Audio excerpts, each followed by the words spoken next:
The Intimidator raced every lap like it was a fist fight. And for the guys who lined up against him, that's what it felt like. I'm Ryan McGee of ESPN, and this is the Earnhardt Companion Podcast, where we go deeper into the stories behind the legend in the new Amazon Prime docuseries, Earnhardt. Last episode, we heard from Kelly Earnhardt, who showed us the man behind the myth and at home. Today, we're going to hear from the men who battled the myth on the asphalt at 200 miles per hour. Rusty Wallace and Kyle Petty weren't just Dale Earnhardt's competitors.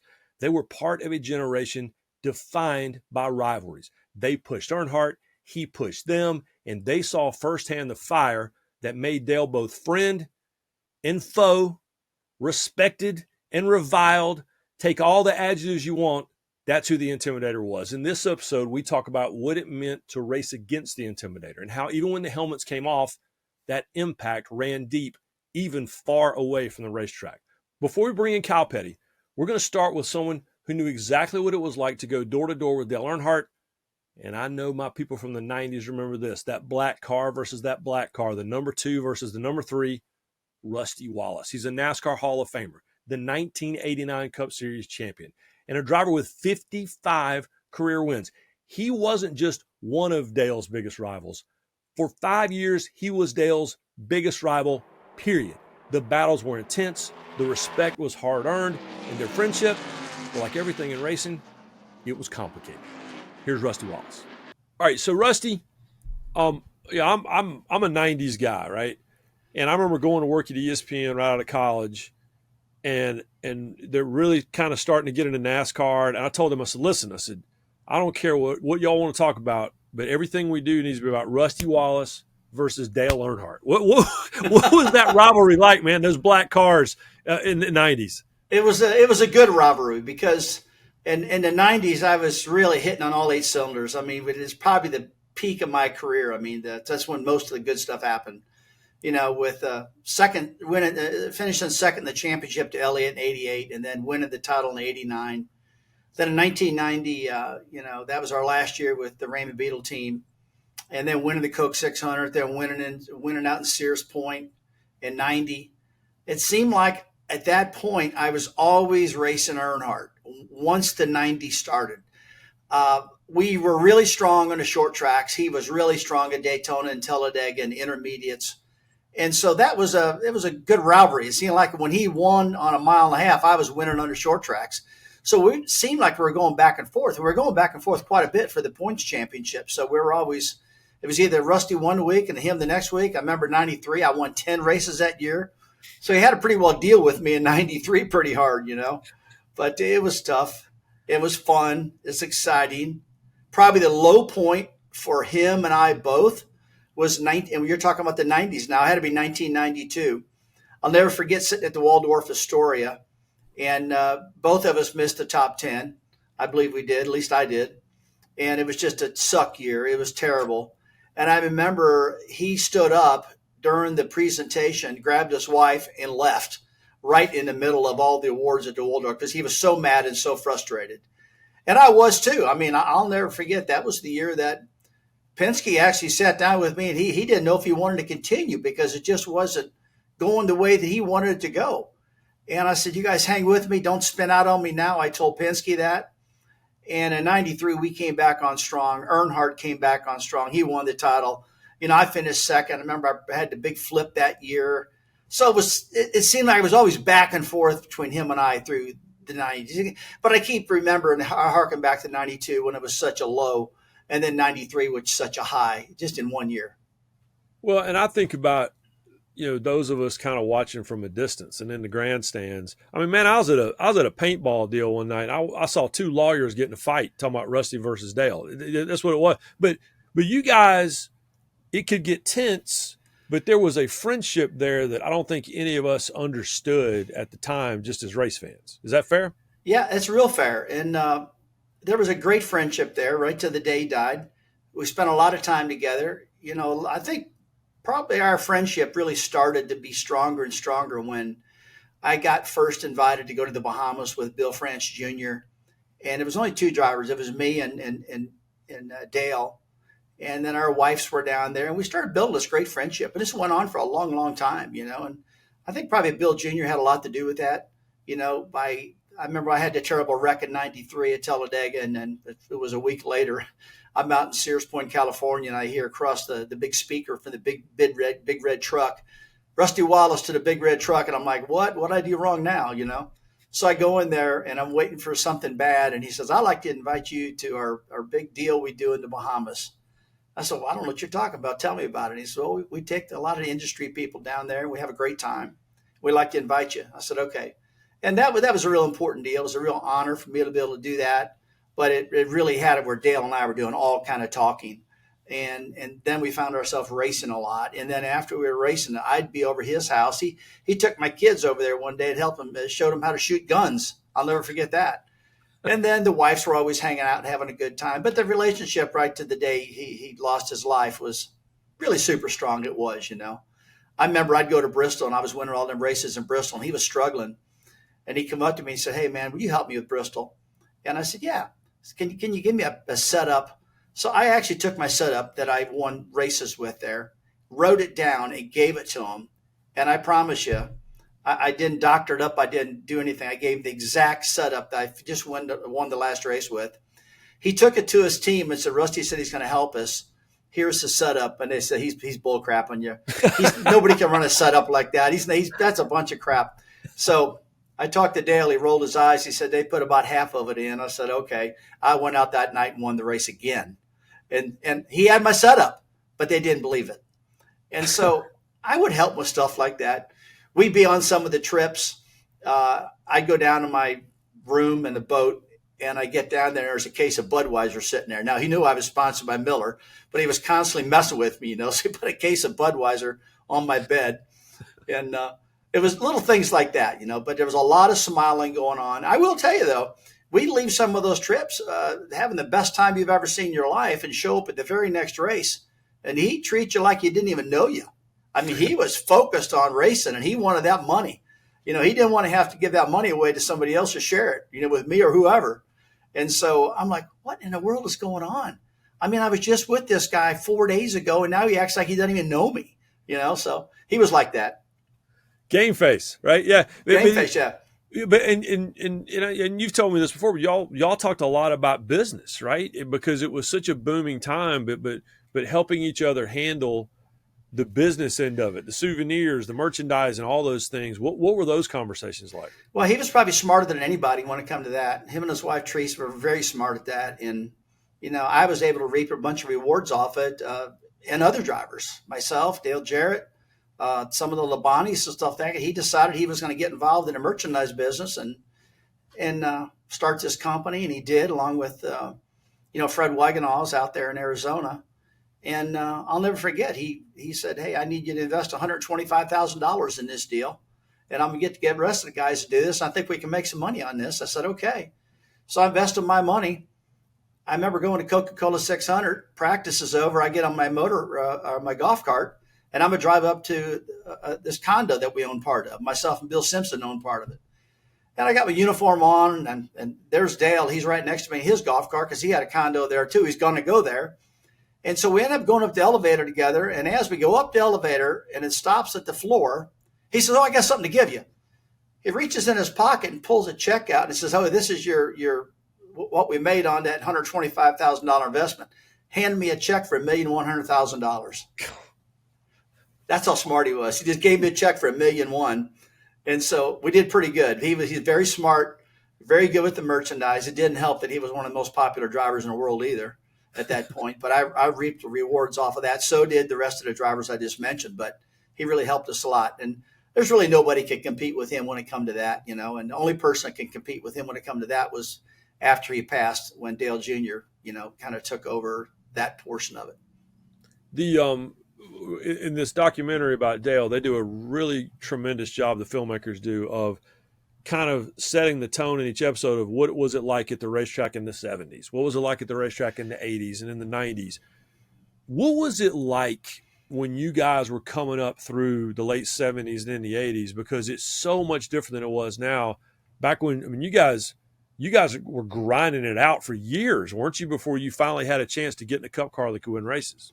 Well, yeah, we all had to start somewhere. And myself and Mark Martin, Alan Quickie, little bit of Earnhardt, not so much. We all started in American Speed Association, and we were building our own cars, building a lot of, painting them, setting them all up, towing them to the racetrack.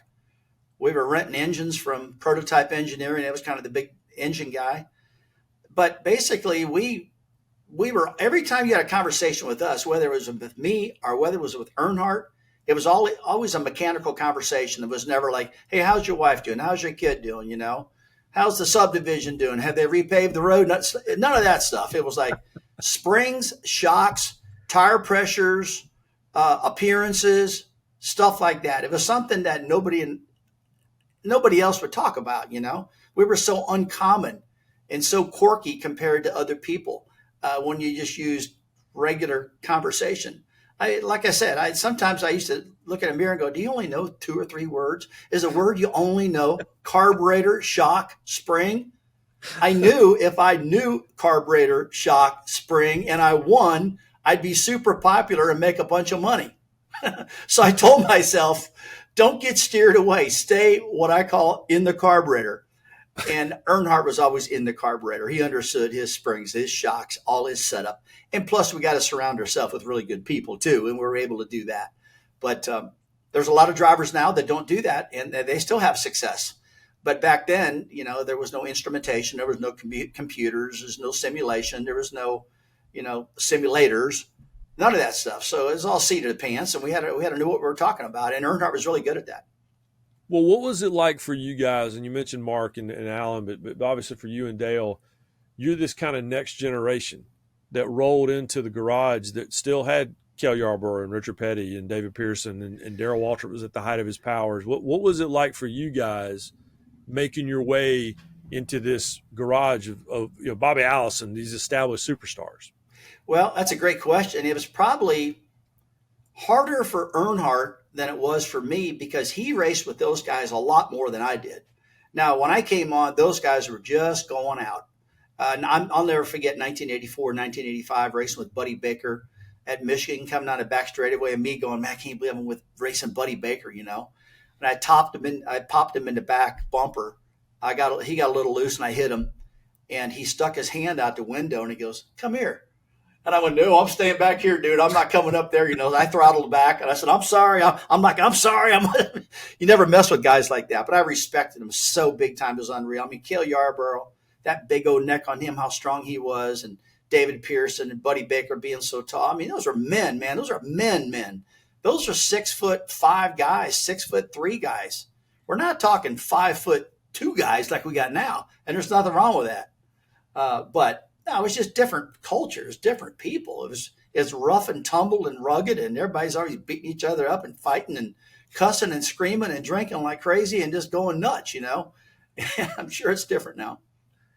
You mentioned Bristol, and I was talking about the 90s, Rusty versus Dale. Of course, we have to talk about the Bristol night race in 1995. People to this day still talk about it. What do you, when you tell the story of that night, what do you tell people?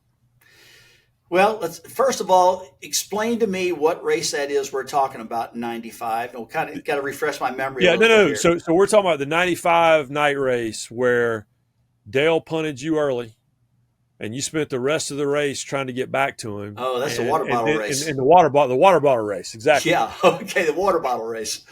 That was funny, that one there. We were both at that point having some problem with Jeff Gordon beating us on a regular basis and not liking it a bit, okay? And I'll never forget Earnhardt and I qualified really good at Bristol. We were like side by side, our bumper to bumper or something. And Jeff was right over there too. And he came up to me, he said, man, look, when we start this race, he said, let's bump this kid out of the way and let's get out of here. And I went, okay. So we take off, which I never caught Jeff. He was a couple cars ahead of me. I think I couldn't catch him anyway. But I come off at turn 4 and I got loose. He hit me in the back, spun me, and I go into the wall, tore the car all to hell. And I had to limp around the rest of the race with the fenders all tore off of it. But back then you could do that, because I was just limping around to get all the points I possibly could. And when it was all said and done, I stayed mad the entire race because here we are. We're teaming up, man. We're going to take old Gordon, bump him out of the way, and him and I are going to go out there and get the money and get her done, And I ended up getting in a wall. So I'm mad. And so afterwards, my son Greg comes up to me with a bottle of water, gives it to me, and wanting to cool me down a little bit because it was hot that night. And I took that bottle of water and I started hauling right down towards Victor Lane where Earnhardt was at. And Greg's like, "Oh, Dad, don't do that. Don't do that." And I go flying down there. And that was just not too, that was, I was so mad. I couldn't keep myself under control, So I get down there and I say, "Hey, Dale." Nothing. The crowd's going crazy. "Hey, Dale." Nothing. And I couldn't get his attention. So I took that water bottle. I had the only thing I had in my hand, and I put my hand around the neck of it, and I slung that bottle, and it went straight as an arrow and hit him dead in the forehead. Knocked him back like this, and he comes flying around. And I said, "You son of a gun, blah, blah, blah, blah." And he's blah, blah, me, And then that's him and I had that big wreck in 93 at Talladega, where I went end over end 26 times and all that crap. And I was kind of mad about that. I had that on mine. And I told him, "I won't forget Talladega." So "You better not forget Talladega." And we went back and forth like that. And we were mad as a hornet.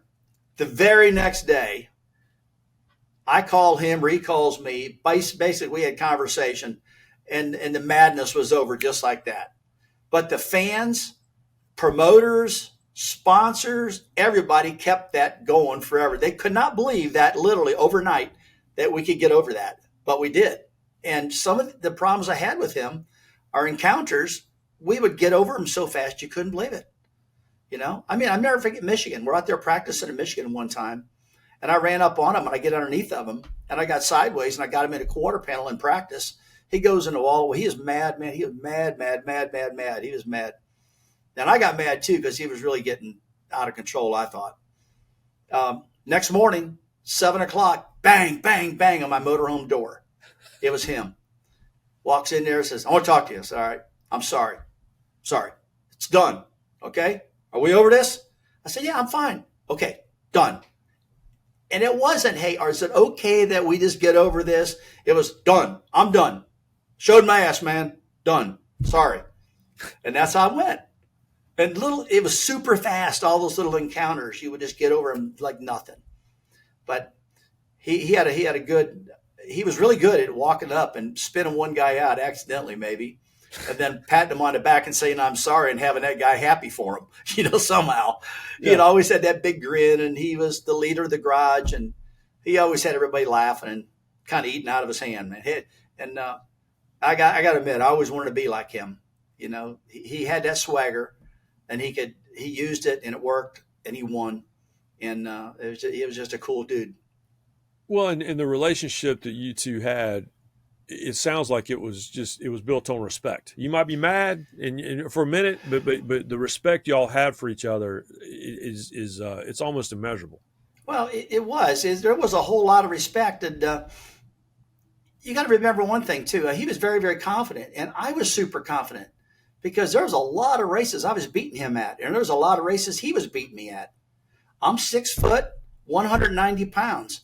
He's 6 foot, 190 pounds. He won a bunch of races on the intermediate tracks. I won a bunch of races on intermediate tracks. I won a bunch of short track races. He won a bunch of speedway races. So, I was proud of what I was doing, and I wasn't going to back down. He's proud of what he's doing, and he don't want the new kid on the block trying to rough him up either. So we had a lot of respect. We kind of beat the respect into each other, I would say. But we had a ton of respect. We got along really, really good. We were really good friends.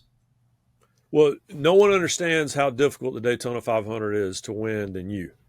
What was it like for you to see him finally win the Daytona 500 in 1998? I was super happy for him, really happy for him. I was really happy for the sport because he's always been one of our biggest stars. I'll never forget the day when he went into turn 3 at Daytona and the tire blew out and he's looking at the checkered flag leading the race. I could not believe that happened. That had to be the worst luck in the possible planet to lose a tire in the last lap of the Daytona 500 after you tried so hard and you didn't get it. I believe Derek Cope won that race. He did. And then he finally goes on to get his Daytona 500, and that was wonderful. It really was. And for me personally, I'm like, man, I wish I could win a Daytona 500. And I got so close so many times and just couldn't. That's one that still eats on me. that I was not able to pull off. But and that was a tough one, that Daytona 500, and it was tough for me going to Daytona that year when he lost his life in turn 3 and 4. I finished third that day, had a real fast car, and he had a fast car, and that's a race I'll never forget. Well, people forget that, Rusty. That you finished third in that race, and when that wreck happened, you were right in the middle of that. He went across your nose. He went across my nose, and he was so close to me. I never felt anything, but the cameras look at that shot, and you can't even hardly see any distance between us. I mean, you can, but it was very, very tight, I remember running through there and watching him just fly right across. Now, let's back up the night before. The night before, we're on the boats at the Chart House in Daytona. Me, him, the wife's all hanging out, having dinner, laughing and joking, and we're going to have the race the next day. And now, back then, Daytona you're down there a lot longer. You were down there for a solid 2 weeks, and maybe a week before that, we spent almost 3 weeks down there. And I'll never forget when he went into turn 3 and shot right across my nose. The first thing I said, oh my God, I just went through my brain real fast. He's been here for 3 weeks and I crashed us in the last lap. Boy, he's going to be mad tonight. He's going to be mad tonight, not knowing that was the last time we were going to see him. But man, terrible day that was. Well, and what was it like when you turn right around and go to Rockingham and everyone's going to race, just a week later? What was that weekend at Rockingham like? That was, man, full of emotion. Couldn't believe somebody else was in his car, and then his own team goes down there and wins. With Steve Park winning that race. That was such a big day. And then, it was like to see somebody from his team or his family. They could feel that what happened in Daytona, and just to go to the next race and your own car wins. That was just such a wonderful deal for him, for his family, and for all his fans. Sure, wasn't any closure, but it was a good feel. What was it like for you, the veterans, when you said it a minute ago, Dale was the leader of the garage. It wasn't just that he was a champion and won a lot of races, but the leader of the garage was gone. So what was it like for you now, in my eyes, as certainly one of the leaders of the garage, going forward after that weekend in 2001? Well, I really didn't do anything any different.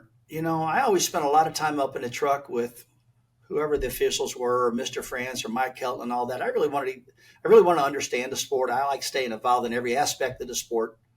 And so I was always, I'd practice, and when practice is done, we'd have our uniforms on. Earnhardt have his uniform on, and we go walking up in the back of the big red truck, start telling stories about we're going to do this, we're going to do that, and what's going down. Hey, we get a little rain delay. We'd be one of the first ones up there going, hey, are you going to cancel this thing or not? Because if you're going to cancel it, we want to be the first one out of here, to beat all the traffic. And old man France would tell us, okay, we're going to cancel it. Get out of here, but don't tell anybody. I said, okay. So we fly out the door. And as soon as we fly out the door, I'd look behind me and I see the rest of the drivers going, they just canceled it. How do you know that? There goes Wallace and Earnhardt. Stuff like that. So, it always felt good as a driver to feel like you had a little insight, that you were contributing and you cared enough about the sport that you wanted to be involved in all that. And I think when Dale passed away, I still wanted to do that. And there was other drivers that wanted to do that too. And then we had, by that time, Jeff Gordon was really established real strong. He was looking good. I remember a lot of drivers were, we couldn't fill that void, that's for sure, with Earnhardt. We just had to do our own deal, but I still wanted to be very, very involved in the sport. So when you see, or when you used to see, and when you see now the way that people talk about Dale or portray Dale, and it's the Intimidator and the Man in Black and the Bad Boy and all that stuff, is that the Dale Earnhardt you knew, or is that the one that we just knew from the T-shirts? Well, I filter a lot of that out. I knew which one he was. I knew his talent on the track. I knew how excited he was about building a car and actually working on them. When I used to go to this old shop in Kannapolis and watch him work on those sportsman cars, we called them back then. Now they call them Xfinity cars. He was always mechanically excited about it. So when I'd watch something, I'd hear something that I know is not right, I just filter it out. I don't comment it. Hey, that's not right. It's not my job to do that. I just kind of got an internal eye roll, and I go, that's not how it went, So I do think about that. And then there's misconceptions too. I'll never forget when Dale Jr. decided he's going to start his podcast, and he's getting all these guests to come on. He asked me to come on, and he wanted to talk about my feud, kind of the way I perceived it, my feud with his dad. And I'm like, he actually thought that his dad and me did not get along. And I was thinking, how in the world can you not know that? But he was so young. And Dale's watching Brooks and Dunn, and Dale Jr.'s listening to acid rock, He's over here partying with a tribe of people that he hung out with. And Dale wasn't like that. I wasn't like that. So two different deals. And then when he brought me on the podcast to talk about his dad, about how we never got along, had such a rivalry, I'm like, we were best friends. We respected the heck out to each other. I wouldn't even call it a rivalry, He was like blown away, couldn't believe that. That's his own son didn't know that. There was a lot of things about Dale that people had misconceptions on, I guess. But for his own son to think that him and we feuded all the time was, in my mind back then when I was listening to it, was ridiculous. He just didn't know, and so he got educated that day. Well, you mentioned Dale Sr. teaching your kids how to shoot shotguns or whatever. Yeah. What's it been like for you? What was it like for you to watch Dale Jr., become the Cup Series superstar that he was and that you raced with for years? It was really cool because he was carrying on his father's tradition. He kept the fans jacked up and excited, and that Earnhardt name is strong. You're super strong. So I got nothing except good things to say about Dale Jr. as far as what he's done for the sport. But boy, I tell you what, they were totally different back then when it comes to what they like to do, especially the music they like to listen to. Because every time I was around Dale, it was always Brooks and Dunn. It was black, black, black. Everything was black, Hey, hat was black, glasses were black, shoes were black, jeans are black, everything's black, Just need to dip him in a black paint can, pull him out, say, here he is. But that had this unique look too, that people thought was cool. Now, if anyone's got a unique perspective on Dale Earnhardt, both on and off the racetrack, it's Kyle Petty. Face it, Kyle Petty has a unique perspective on everything. The son of the King, Richard Petty, the other 7-time Cup Series champion. Kyle Petty understands what it's like to grow up in that house with that last name. And he came along in those 80s and 90s and saw Dale Earnhardt's rise into a legend with his very own eyes. Here's my conversation with Kyle Petty. So this documentary series, one of the things it does best is it sets the tone at the start of each episode of this is what the racetrack was like in the 70s. This is what it was like in the 80s. This is what it was like in the 90s. And it felt like it did, for us back then. What was it like for you guys coming into that garage? Dale just ahead of you, but y'all come in that garage and it's your dad and it's Cale and it's Bobby. I mean, you know all these guys your whole life, but it's different when you got to grind against them, right? Yeah, it is. And when I came in, and this is a funny part. So I came in the same year Dale did, 79. He ran for Rookie of the Year. I ran 5 races that year. And I was 18 years old. But Dale came in even in that first year and had an impact. Even though Dale had run some races back in the early 70s to mid 70s, and those one-off with Ed and Agree and some of that stuff. It was another competitor. And you got to remember, I grew up with Cale and Bobby and Donnie and Baker and Pearson and all that crowd. And that was the only crowd. And then along come this guy from Owensboro, Kentucky named Darrell Waltrip with a mouth on him. And he had an impact. And it was like, oh my God, how can this guy break in to this band of heroes? How was there a crack to allow a Darrell Waltrip in? And then suddenly at the end of the 70s, along comes Dale Earnhardt Sr. And he breaks into that pack with a team from California, with an unknown owner, with Roland Walatica and all that crowd. And you look at it and it's like, oh my gosh, where'd these guys come from? And it woke me up a little bit. I have to say, okay, you can race these guys and be with these guys. But that was a shift in the sport. That was a change of the guard. That was a change in the direction of the sport from not only drivers, but owners too. but he was a force from day one. From the time they rolled out at Daytona that year of '79, he was a force and a factor in almost every race they ran that year. Yeah, and a force and a factor, but there's also the stories you hear about him just running over people and through people and knocking down. I mean, your dad has a quote in the film where he says, "Well, anytime you get close to racing with Earnhardt, you're in trouble," right? I mean, Yeah. was that pretty? Is that a pretty accurate depiction? That it was an accurate depiction because of this. Because of this. And listen, it still happens today. So let me clarify that. When you get to that end of the garage and you get to the sharp end of the stick, which at that time was Richard Petty and Cale Yarborough and David Pearson and those guys, they don't suffer that new guy well. And that new guy, they're leery of him. They don't know. They don't have a book on him. In baseball analogy, they don't have a book on this pitcher. They don't have a book on this batter. They don't know whether he likes it high and inside. They don't know if he's a sucker for an outside pitch. They don't know anything about him. So when Earnhardt come in, he didn't care.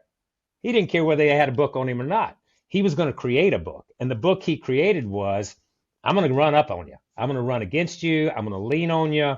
But I've said this 10 million times. He didn't mind being leaned on either. He didn't mind being leaned on by David Pearson. He didn't mind being leaned on by Cale Yarborough. Now later, he minded it a little bit from some of these younger drivers. But from that crowd, he had a tremendous amount of respect for their ability and what they did because they were peers of his dad.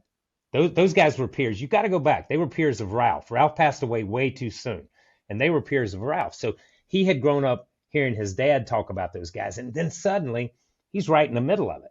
But they didn't like racing with him because they didn't know him. They didn't know how to race with him. They didn't. My dad always said the biggest thing that he and Pearson had was a trust, was a bond, was a connection that when one did one thing, the other one knew what he was going to do next. They just knew that because they had raced against each other so much. With Earnhardt, nobody knew anything. Well, and you mentioned Darrell Waltrip, and one of my favorite quotes in this entire documentary is you saying, in a strange way, Darrell Waltrip brought out the worst in Dale. But explain what that rivalry was, because I think as years go by, we forget about it a little bit. At least your mainstream fans forget about it. Yeah, because here's the thing. Okay, so Darrell came into the sport, and let's be honest. When Darrell came into the sport, all these guys wore blue jeans and T-shirts or short sleeve shirts. It didn't make any difference. Darrell come in with his Sansa slacks made out of polyester and his loafers and his little polo shirts and all this stuff. He was going to change the sport. He was going to be totally different. So right off the bat, he looked a little bit different. And then he was mouthy. There's never been anybody mouthier than Darrell Waltrip. And that's okay because he could back it up. He could point at the wall and knock one out. That's the way he was. And you had to respect that. And the other guys began to respect that. The problem with Dale was Dale let his racing do the talking. He didn't run his mouth. And Darrell did all the talking. So anytime they got together, anytime anything happened, you heard Darrell's side, and Earnhardt just had to show him on the racetrack what he could do. And there was that rub there because I think that in a lot of ways, Darrell, in the beginning especially, Darrell talked down to Dale. Darrell talked to him like he was a kid, like he wasn't worthy to be running up front, like he wasn't worthy to be part of it. And I think that's where the rub came. I go back to the Petty Pearson and the amount of respect they had for each other. I think in the beginning there wasn't a lot of respect between Darrell and Dale and what they could do on the racetrack. I think that came later, but a lot later. When Darrell began to be not competitive, then Dale liked him a lot more. I can tell you that. You know what I mean? He liked him a lot. Eventually, even put him in his own car. You know what I mean? Which was a big moment.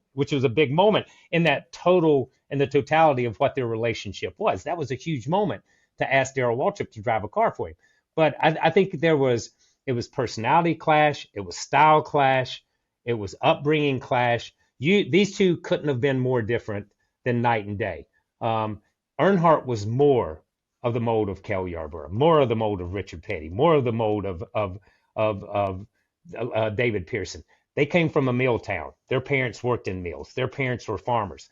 Darrell didn't come that way. And I think that was the rub that really set Earnhardt off as much as anything else. All right. So, I mean, decades later, people still talk about that gross rainy day at Richmond, the old Richmond racetrack. I mean, there's so much mud that Earnhardt's climbing out of the car to wipe the mud off. People, I think, forget sometimes who won the race. As they go into turn number 3, they're the leaders, and directly behind them, 3 cars spinning in the wall. Waltrip is in the wall. 5, 6, 7, 8 automobiles have tangled up. Hey, this may be the race that nobody wins. On to pit road goes Darrell Waltrip's number 11, a lap down. And Earnhardt down the front, leaning out the window, cleaning off so he could see. He's determined not to go in the pits and start at the rear of the field. He's going to start up front if it kills him. So what was it like having the front row seat for one of the most infamous moments in NASCAR history, certainly between Darrell Waltrip and Dale Earnhardt? And then, oh, by the way, Kyle Petty rolled right through there and went to victory lane. Crazy. But I'm going to say this, that when you watch that race, if you go back on NASCAR Classics and you watch that race on the NASCAR channel, that is one of the greatest races that you will ever see. That is short track racing in its purest form. That's why when fans today, and they say, we want old style racing, that's what they want. Listen, that's what I want. That's what 99% of all fans want, is that day. They just want that day recaptured everywhere we go. Because it was inside, it was outside. It was 2 guys with so much talent and so much ability that were so equal. It had to come to a head at some point in time. We had seen it in the past with my daddy and Bobby Allison at North Wilkesboro. We'd seen it in the past at other racetracks, other short tracks all across the country, but it had to come to a head that day. We had a great day driving for the Wood Brothers. I was running 5th that day. Had a great day, man. We had run along there and just been steady and been constantly running the top 4 or 5. Man, it was my 2nd year, I guess, driving for them. And but it was a huge deal, but had no idea what was going on up front. Had no idea how great the race was. And come off turn 2, and there's all heck breaking loose. And I downshifted the 2nd. That's how bad the racetrack was blocked and how much carnage there was when we got down there, because everybody that came behind them got in it. Almost everybody that came behind them got in it. And we rode around for 2 laps before Eddie Wood told me that we had won the race. I didn't realize we'd run the race. I thought we'd run 3rd, 2nd at best. But it was a huge day for us. But it was a huge day for those 2 guys too, because it solidified in so many ways who Earnhardt was and who Darrell was, and how much that was a true rivalry. That was a rivalry that went beyond the racetrack, that went to a dislike. Petty and Pearson had a rivalry, but they liked each other. My dad and Bobby had a rivalry. They liked each other. You can go back in time. So many of those guys had rivalries.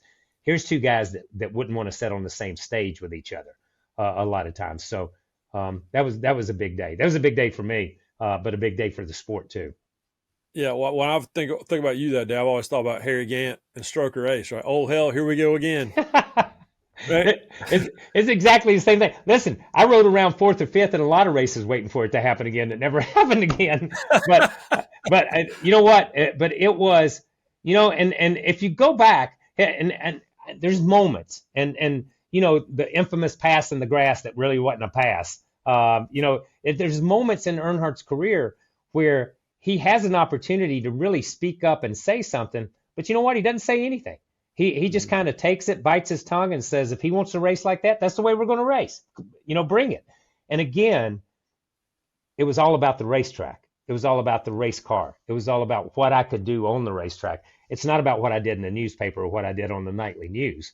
It was that he showed you, and he did his talking somewhere else. So what was, for 2 guys that came in together and kind of growing up together, your dad's both racers, you're having kids now, but what was it like? I mean, I mentioned Stroker Ace. Y'all got that famous hotel racing scene right in the movie together. Yeah. But what was it like during the 80s and rolling into the 90s, like your relationship with Dale? So we had a really good relationship from the time, if we go back to the early 80s, when he won the championship, man, and we were out in LA, somehow I went with him, and it was T. Wayne Robinson and Wes B. Roth, and all of us went to L.A. and spent a day or so up there at every nice restaurant and all. And he just I was that kid. I was a kid. I mean, at that time, he was, what, 8 or 10 years older than me, maybe a little bit older. Yeah, at least 10 years older than me. So I was like almost like a kid brother, and not a brother, but that kid that they just let tag along sometimes. And, I wrecked him. He came out of that Osterland deal and went through some hard times, and really did. That was some struggle years there for him. With the Stacy deal, he never liked Stacy, never liked JD. And then he ended up at Bud's, and I wrecked him one time at Wilkesboro. I got tired of him messing with me, to be honest with you. And I spun him coming off 2 and looped him out through the infield, and Wilkesboro had all these wooden poles up along the inside fence. And I'll never forget, man, he come down, and as soon as that race was over with, dude, here he comes. And I was used to my dad coming, because my dad would always come and point that long finger at me over something I'd done or something he'd seen me do on the racetrack. And here come Dale, and he said, "What was that all about?" And he said it in a little bit rougher way than that. And I said, "I'm gonna be totally honest with you, man. I was just pissed off, and I was tired of you dicking with me, and I had to take care of it." And he said, "That's kind of what I thought." And he shook my hand, he turned around and walked off. And that was the end of the conversation. That was the total end of the conversation. I was waiting to get my butt whipped. You know what I mean? But in some strange way, I think it was a strange place for us to be, because I never really had trouble with him. I didn't have an opportunity to race door to door with him a lot in my career. But when we did, there always seemed to be a little bit of, okay, we've been here before. We're okay. I'm okay with you now. And I think it came to that turning point there in the early 80s when that happened, because it was like, okay, here's somebody, they're not going to take everything. They're going to take something, but they're not. He's a little bit of a hothead too. He's not going to take everything off of him. So it was, we talked a lot in our career at different times with the times that I struggled and the things that I did, because he had been through stuff, and he understood things.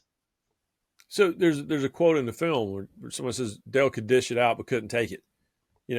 So it's funny. We were talking to Rusty Wallace, and he said the same thing you said. Well, they have a big incident. I mean, like the Bristol night race in '95. By the next morning, it was over. It's over, and they moved on to the next thing. That part of it has, as much as I thought I knew about Earnhardt, that part of it has surprised me. It doesn't sound like there were a lot of grudges being held. He can make you just forget about stuff, right? It was the strangest thing to me how he can make everybody mad, and then he'd give you the neck pinch and hug your neck. Oh man, well, and then it was over. Yeah. So here's the thing, and we were raised this way, and he may have been raised this way too. I don't know. Like we were raised. You run a race on Sunday.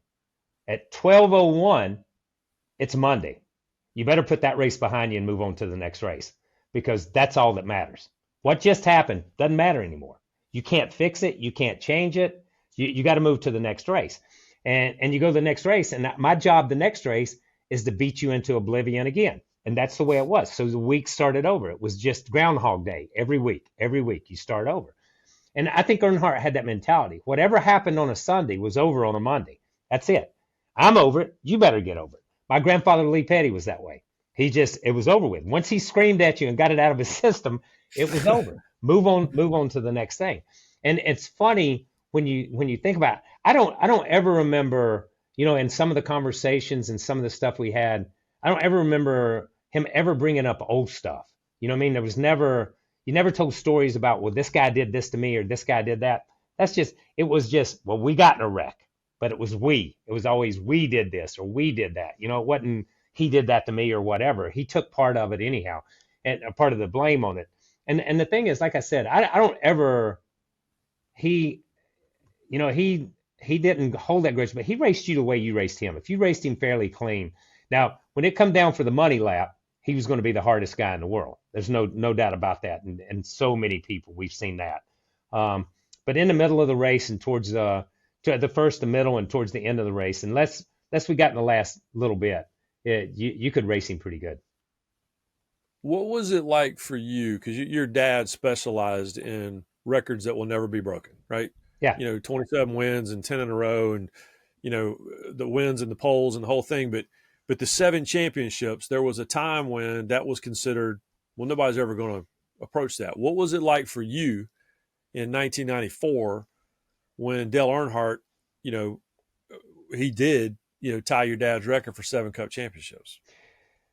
So once again, I think that's, only somewhere in the deep, dark recesses of Richard Petty's soul will that question never be answered. But for us, it was no big deal. And here's why I tell you. Here's why I say this is, so you got to go back to my grandfather started racing in 49. Ralph in the late 50s, early 60s ran some races for my granddad. Once my dad started racing in 58, and Petty Enterprises or Lee Petty Engineering had a couple of different race cars. Man, Pascal, Panch. I mean, so many guys drove cars for my granddad. Ralph did. The families knew each other. My granddad knew Ralph. Everybody knew each other. And, Richard was a little bit older than Dale, and I was a little bit older than Dale Jr. It's just the way our families kind of molded like that and came together. But I think when you look at it is that my dad never, and I'm back to that next week. I've asked him about those 10 in a row before. And it's like, what was that like? And he's like, I don't know. We just went to the next race. And I don't know. We just went to the next race. And he has no emotional attachment to it. There seems to be no emotional attachment to 10 freaking wins in a row. When you start asking about it, he has a hard time remembering some of the ones in the middle. Now he remembers the one that they lost, right? That broke the record. You know what I mean? But he doesn't remember the other ones. And that's the crazy part. And that's where I go back to next week. Let's go to next week. That's behind us. Let's go to next week. And I think for him, once he had finished, he had written his book. It was up to somebody else to come along and rewrite it. He couldn't change it. He couldn't fix it. But even though he knew a lot of those records was going to stand forever, he had broken my grandfather's record of most wins. He had broken so many records that he knew somebody was going to come along at some point in time. Never in his mind, and all the conversations I've had with my dad, never in his mind did he ever think, I'm going to hold these records forever. He's surprised that some of his records have held up this long. At the same time, I think when Earnhardt came along, I think he looked at Dale and thought, yeah, that's okay. He's cut out of our cloth. He's that old school. I knew his dad. I knew his family. He's from us. He's from my generation more so than he's from this new generation. And that's the one thing that you have to remember about Dale in a lot of ways. We a lot of times, want to focus on Jeff Gordon, and we want to focus on the 90s forward, on that bridge from one generation to the other.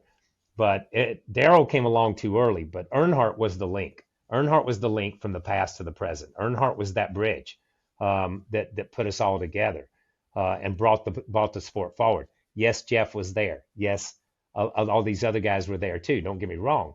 But but Earnhardt was that link because he knew what the Pettys and the Pearsons and the Allisons and all those guys had gone through, and he could see what Jeff and those guys were going to become. And that was a special place to be. It's funny how people remember things in retrospect, right? You know this. I'm from Rockingham, and I remember that race when Earnhardt won the 7th championship. About 50% of people wanted to do it. The other 50% were mad because they were Richard Petty people. Yeah, that's right. Now people forget that now, but it was a really. But then they did I remember they did the merchandise deal. They did the 7-7 deal. So yeah. There was never anything there. You know what I mean? It's like I say this, and it's like so many times the media, and we're part of it, I guess. You try to make a rivalry out of 2 races. You know what I mean? Oh, these guys have been racing together 2 whole races, and we've got the next great rivalry in this sport. These guys mouth off at each other. Oh my gosh, this is going to be something, and it's not. And I think with that situation, a lot of people at that time, a lot of Petty fans at that time wanted to hate him, but I think they couldn't hate him. You can't. There's one thing you don't have to like the person that drives the race car. You don't have to. You know, you don't have to be a fan of that guy or whatever, but you've got to respect his ability and you've got to respect what he's done. And that's part of the sport. Respect is a huge part of it. And my dad just thought, you know, if somebody else has climbed this mountain, so be it. They're up here and that they deserve to be up here. They won races. They run up front. They led laps. You don't fall into 7 championships. It just doesn't happen, man. You don't fall into it. But I don't think there was ever any animosity, man. They talked about stuff a lot, especially that first year after Dale had won his championship. They talked about a lot of stuff that they had both shared and gone through. Yeah, no such thing as a fluke championship. No, you know, right? No. You might stumble over a race one every now and then, but it's never a championship. You mentioned Dale Jr. There's and this is kind of an overarching theme in this documentary about it's impossible for people to understand what it's like to be the child of Dale Earnhardt, whether you're Kelly or Kerry or Dale Jr. What kind of connection have you had with Dale Jr. over the years, whether it's at the racetrack or when y'all work together on TV? But the connection that you guys have had, because there's only a handful of people in the history of sports that can relate to my dad was one of the greatest of all time. So, you know, it's kind of strange because he's just as I was a good 10 years or so younger than Earnhardt Sr., I'm a good 10 or 12 years older than Junior. So I'm of a little bit of a different generation when you look at it. He was closer to Adam. You know, Dale and Adam were closer to each other. But, you know, Dale was, and I say this, I was very fortunate, very, very fortunate. As I grew up, and yes, Richard Petty was the guy, and Richard Petty was winning races, and all this stuff happened. But you had Steve Wade and Tom Higgins and Bob Myers and Benny Phillips. That's all that covered the sport. It wasn't a weekly thing in the paper. It wasn't the NASCAR scene every week being published. It wasn't, you know, a race on TV every Sunday. It just wasn't. You know, in the Southeast, it was a pretty dang big deal. But you get outside the Southeast, it was different. Dale Sr. came along first year, Daytona 500 on TV, flag to flag coverage, the fight, and suddenly America knows what stock car racing and what NASCAR is. So that's the era that Dale Sr. came along in, and Dale Jr. was drug into that era. So by the time Dale Jr. came along, you know, Earnhardt was huge. Earnhardt Sr. was huge. And Dale Jr. had the blessing or the curse, whichever way you look at it, of being named Dale Earnhardt. At least my dad named me a different name. You know what I mean? So at least I was Kyle, not Richard. You know what I mean? But Dale Jr. suffered through the same thing in a lot of ways that I did. And we've talked about this some, not a lot, is that fans have unrealistic expectations and have very high expectations. And they expected Kyle Petty, when Richard Petty stepped out in 92, they expected Kyle Petty to pick up and move forward. That's who you are. You know what I mean? They expected you to be Richard Petty. And they expected Dale Jr. to be Dale Sr. And he's not. He's Dale Jr. He's Dale Jr. And I think it took Dale Jr. a little while to get comfortable with that. You know, he was a little bit different. And listen, I have to say I was a little bit different too, you know. Yeah. And I don't know if you do that on purpose or if you just do it because you're allowed to, because my dad allowed me to just be Kyle. You know what I mean? And I think in a lot of ways Dale Sr. allowed Jr. to just be Jr. In a lot of ways. But there was so much pressure on him. And I tell people this, it's Dale Jr. had more pressure, more expectations, more of everything that I didn't have that. If I had 10%, then he had 110% of it. I mean, I felt there were so many times I felt bad for him, and so many times that I would read in the paper, I would see on TV that, you know, the future of the sport is on this boy's shoulders. And suddenly he just becomes a movie screen. And that's the way I kind of describe it that way, because all of our hopes and dreams and aspirations are projected onto him. We just project what we want racing to be, what we want NASCAR to be, what we want Dale Jr. to be, what we want the world to be. So here, Dale Jr., take it and run with it. And that's so unfair. So unfair of the sport, so unfair of the fans, so unfair of everybody involved in the sports. But everybody seemed to do it. And he handled it. And I felt like he handled it with grace and with dignity. A lot of times he just disappeared. That's the best way to handle stuff. If you don't have something nice to say, like your mom always said, don't say anything at all. Just walk away. And that was best. But I think at some point in time, he come to terms and embraced it. And then he was better for it. I think Amy helped him. I think Kelly has been a tremendous asset in his life. But I think I would have hated to have been Dale Jr. I would much rather be Kyle Petty, Richard Petty's son, than to be Dale Jr. because I don't know how he has survived and become the person that he is, because there was so much pressure on him there, especially after his father passed away. For those next 8 or 10 years, the pressure had to just be immense. Yeah, well, I've said all the time when Dale Jr. had the hat backwards and was listening to Limp Bizkit and all that, I was like, I saw Kyle Petty with the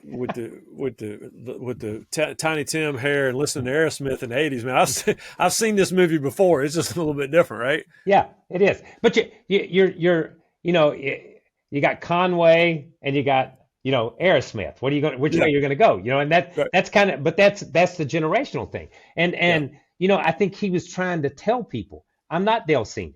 And in his subtle way, and that was me. I don't wear a cowboy hat and sunglasses and cowboy boots. I'm not Richard Petty. That's not who I was. And I think that's the deal. And I've said this before. If you lined up the 4 generations of our family and you took us in a room and asked every one of us the same questions, the same 4 questions, you would leave and you would say, those 4 people don't even know each other. They're not even kin to each other. And in a lot of ways, stories from my dad that I've heard about Ralph and then Dale Sr. and Dale Jr., I think you would get the same thing. They were individuals. They're not together. They're tied together by that last name. They're tied together by blood and by DNA, but they're not the same people. So we shouldn't expect them to be the same people. You have to forge your own way. And listen, I think Dale Jr. has done a great job of forging his own way. Something that you've been really gracious to talk to me about over the years for other TV projects I worked on for ESPN was about your relationship with Dale after you lost your son Adam, and during this time when I almost quit the sport because there was with so many crashes that were fatal, whether it was NASCAR, IndyCar, you name it, and you and Dale Sr., if I remember right, you guys kind of reconciled over that just before we lost Dale, didn't you? Yeah. So, Adam's accident happened in May 12th of 2000. And I came back at Dover and I drove his car. I quit driving the Cup car and I drove Adam's car the rest of that year. And so I spent a lot of time in what was then the Busch garage, not as much time in the Cup garage, but I did spend time in the Cup garage because I was part owner in a team and I was down that end of the garage a lot.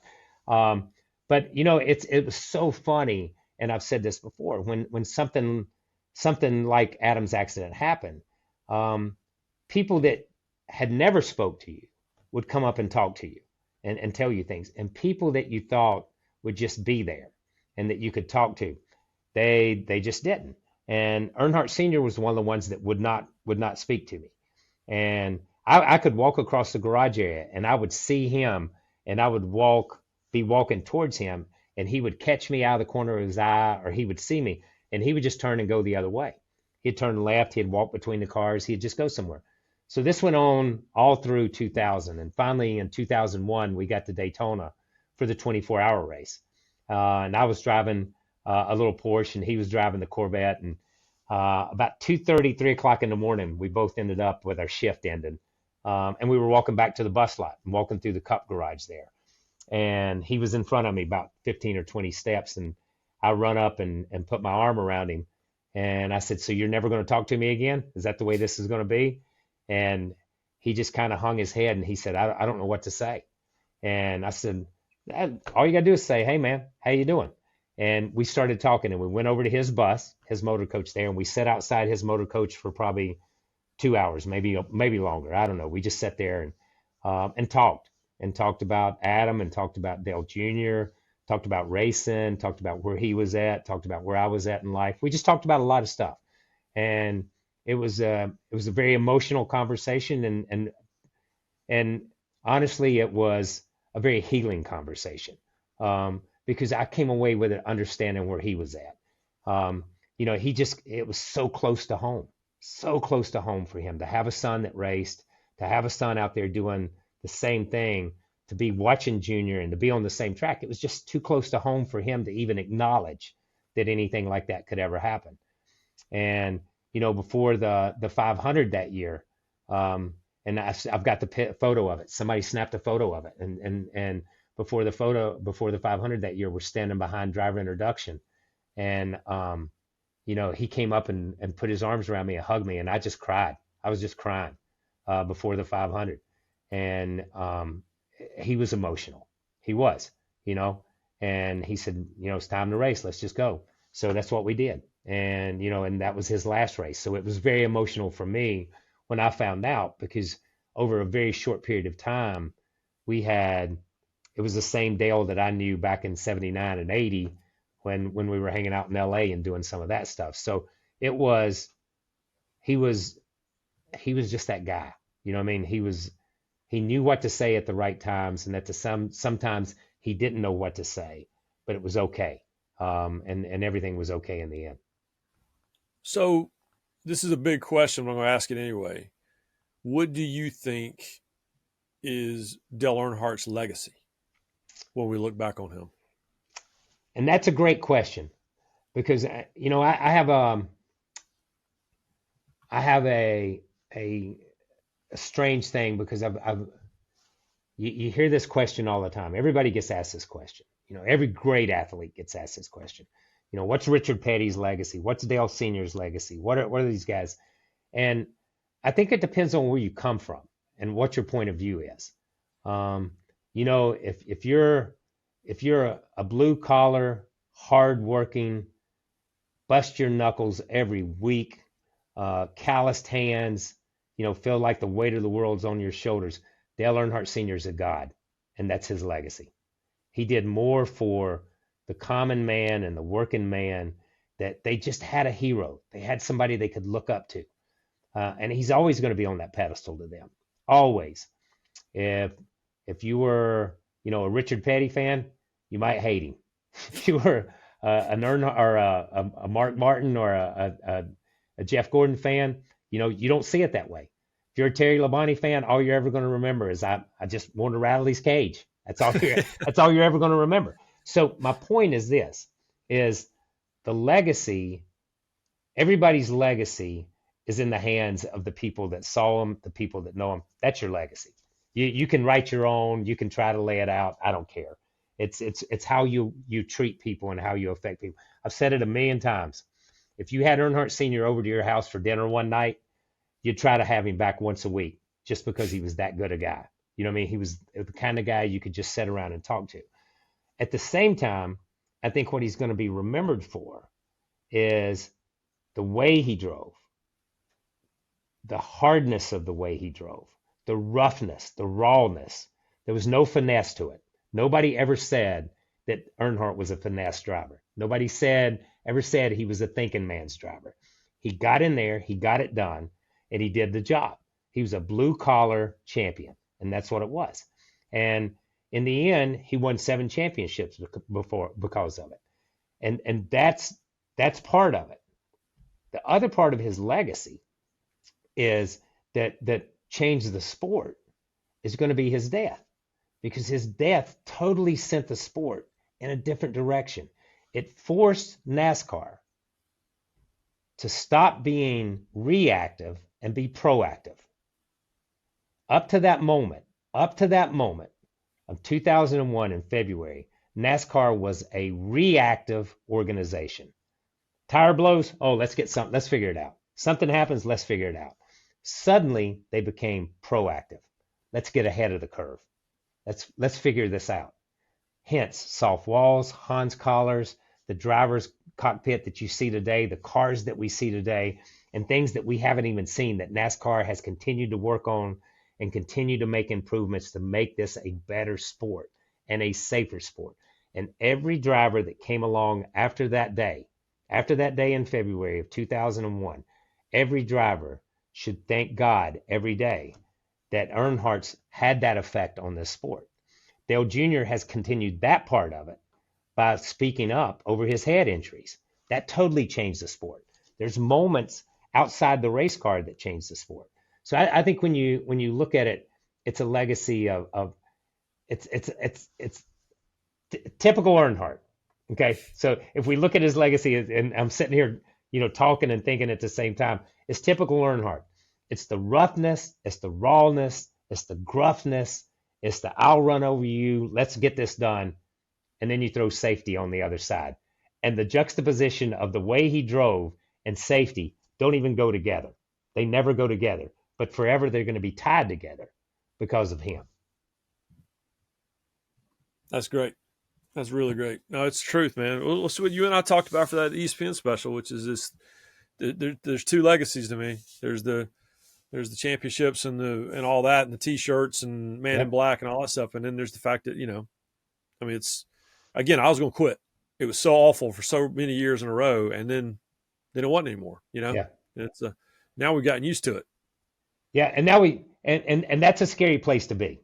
Where we are now is a scary place to be because we're almost complacent. We're almost complacent that every time something happens, you think somebody's going to step out of that car. And we were complacent when Adam's accident happened, when Tony Roper's accident happened, when Kenny Irwin's accident happened, when Dale Earnhardt Sr.'s accident happened. We had grown into a place of complacency. And there's this stupid saying, man, safety never takes a holiday, and you got to stay on top of it all the time. And I think we're back to that place because we have seen some horrendous accidents. And NASCAR has done a tremendous job of making them safer but you're never going to strap a man in a car at 200 miles an hour and make them go door to door with other guys that it's going to be 100% safe. It's always lurking, and you always have to be vigilant. Thank you to those legendary NASCAR racers for their time and their perspective.